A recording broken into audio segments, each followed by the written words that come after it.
বাংলাদেশে প্রভাব বাড়াতে সক্রিয় চীন। নিঃশব্দে এগোচ্ছে ড্রাগন। শেখ হাসিনা সরকারের পতনের পর থেকে চীন কার্যত নিশ্চুপ, অথচ নীরব থেকেই চীন দুই দেশের মানুষের মধ্যে আদান প্রদানের নামে বাংলাদেশে প্রভাব বিস্তারে সচেষ্ট বলে ভারতের কূটনীতিক ও গোয়েন্দারা মনে করছেন।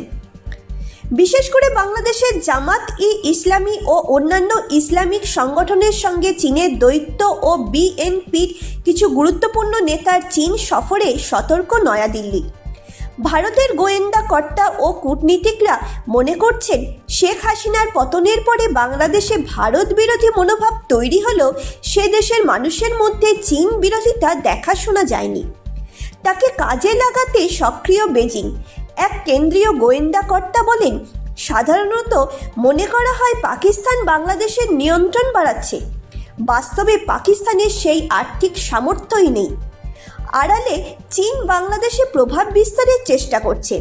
চীন এখন সংস্কৃতি, শিক্ষা, স্বাস্থ্য, ক্রীড়া জগৎ ও তরুণদের মধ্যে আদান প্রদান বাড়ানোর কৌশল নিয়েছে। তৎপর ঢাকায় চীনের রাষ্ট্রদূত ইয়াও ওয়েন